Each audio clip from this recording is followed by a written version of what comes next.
Welcome to the bench. Thank you for watching. This is another kit unboxing and a little, I guess, kind of review. This will be a current project that is going to come up to the bench here relatively soon. It is the Tamiya Porsche 911 GT3. I've done a little bit of work on this already. What my original plan for this car was I was going to polish the plastic on it. So I glued on the bumpers and the side skirts, and I glued together the rear wing, but I got a little sloppy on my glue in the front, so I got to see if I can save that without having to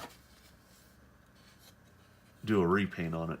But I'd really like to just polish this plastic because I love how the color of the car looks on it, and I think that they should come in this yellow to begin with.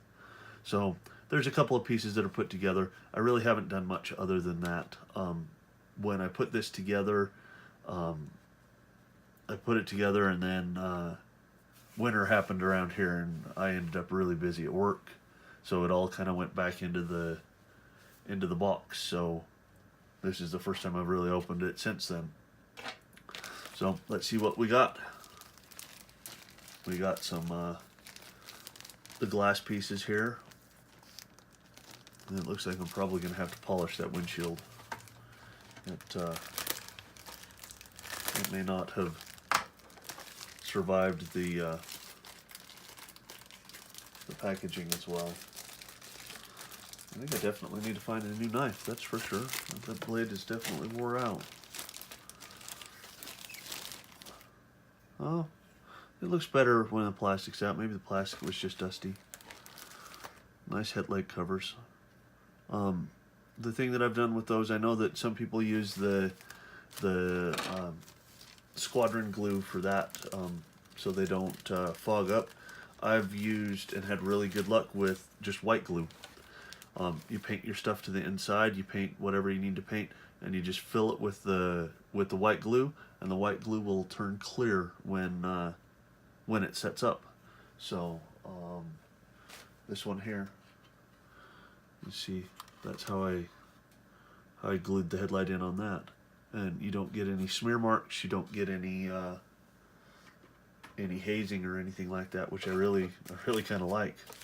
I've ruined more than a couple of cars with trying to put the window in and getting a little overzealous with my glue. Like I stated in a couple of my other videos, that I really do like it when they put these cars in different, cast them in different colors. It makes it kind of difficult if you're wanting to change some of the colors, and black is one of those that's a really hard one to cover.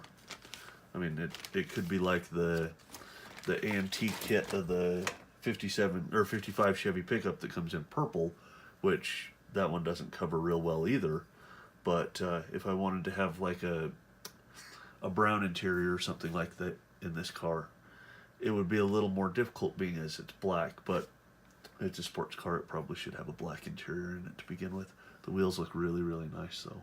They got a really nice finish to them. I'll have to do my research. I thought originally that RS3 wheels were all black, but I could be very wrong on that too. That's kind of the other part of the fun of building some of these kits and cars, is you get to do the research on them and figure out some of the things about them. And it looks like I got one here, so I got two different steering wheels.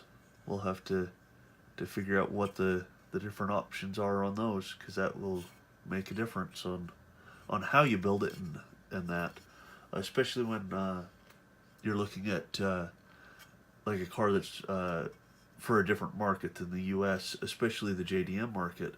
They have different laws and requirements on where turn signals are and stuff like that, so that could be a steering wheel difference just for the different market that it could go to.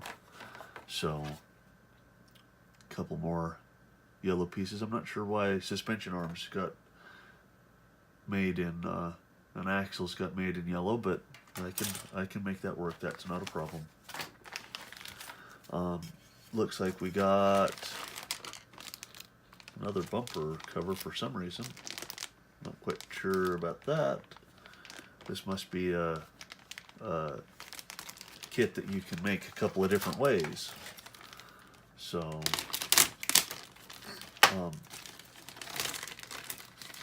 bottom panel in gray, that's not really my favorite. I would prefer the bottom panel just to be in black or in the same color as the body.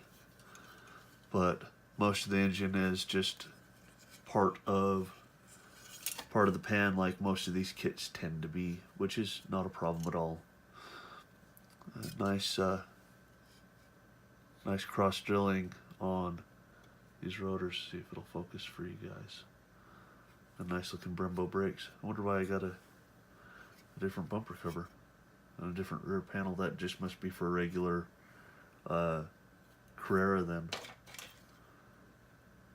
Yeah, that's a little bit more aggressive on the front bumper, so maybe that's all that was. Another car might be casted in gray. So that looks good. Looks like we got some big and little tires. I'll leave them in the package again. Looks like they're Pirellis this time. There's nothing wrong with that though. No, that should be pretty good. Looks like it's got some simulated carpet in there. So we'll put something different than the simulated carpet that they want in there. I got a embossing technique that I much prefer. So a couple little decals, nothing too crazy. Directions are all straightforward, I'm sure, just like they always are.